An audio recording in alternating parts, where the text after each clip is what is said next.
జగన్మోహన్ రెడ్డి గారి గురించి ఆయన మాట్లాడడం, సఖీ గురించి మొన్న జగన్మోహన్ రెడ్డి గారు లైవ్ పెట్టి దాదాపు 2 గంటల వరకు చాలా క్లియర్గా ప్రతిదీ కూడా ప్రూఫ్తో సహా చూపిస్తూ ఆయన చాలా క్లియర్గా ఎక్స్ప్లెయిన్ చేయడం జరిగింది. ఇందులో అసలు నిజాలు ఏంటనేది బట్టబయలు చేయడం జరిగింది. అయితే వాళ్ళకి చాలా ఆశ్చర్యకరంగా అనిపిస్తుందంట నిమ్మల రామానాయుడు గారికి. జగన్మోహన్ రెడ్డి గారు సీఎంగా అసలు ఉన్నారా లేదా అని చెప్పి మాట్లాడడం,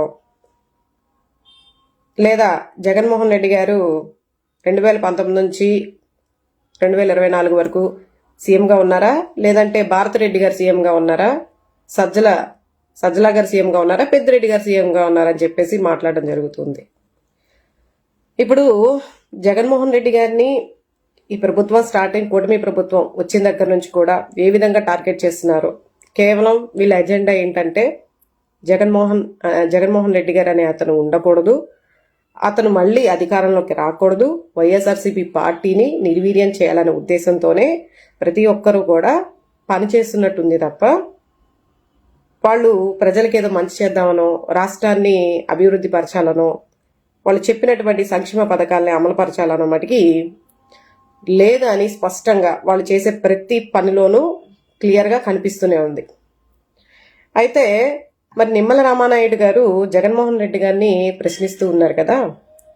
ఈయన ఎన్నికల సమయంలో ప్రతి ఇంటింటికి వెళ్ళి మీకు 15,000, మీకు 15,000, మీకు 18,000 అని చెప్పేసి మొత్తం కూడా 2 తెలుగు రాష్ట్రాల్లో చాలా పాపులారిటీ సంపాదించుకున్నటువంటి రామానాయుడు గారు మరి ఆ రోజు మీరు చెప్పినటువంటి హామీలు మరి ఈరోజు ఎంతవరకు నెరవేరుస్తున్నారు?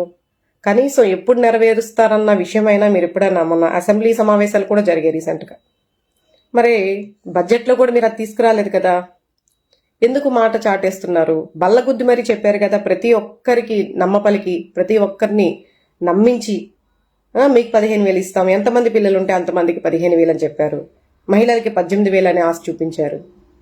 అది కాకుండా వాలంటీర్లు ఎవరైతే ఉన్నారో వాళ్ళ వద్దకెళ్ళి మీ కష్టం ఊరికే పోదు, మీరు ఈ వ్యవస్థలో నుంచి పక్కకెళ్ళొద్దు, మీరు ఇలాగే కంటిన్యూ చేయండి, మీకు రాబోయే రోజుల్లో మన ప్రభుత్వం వచ్చిన తర్వాత, కూటమి ప్రభుత్వం వచ్చిన తర్వాత ప్రతి ఒక్కరికి 10,000 జీతం ఇస్తామని చెప్పేసి చాలా గ్యారంటీ చెప్పేసి వాళ్ళకి ఎంతో నమ్మకంగా మనం ఆ వీడియోస్ అన్ని కూడా సోషల్ మీడియాలో వైరల్ అవటం ప్రతి ఒక్కరు చూసే ఉంటారు.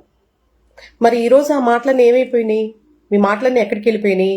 కనీసం ఆ ప్రస్తావన ఎందుకు తీసుకురావట్లేదు?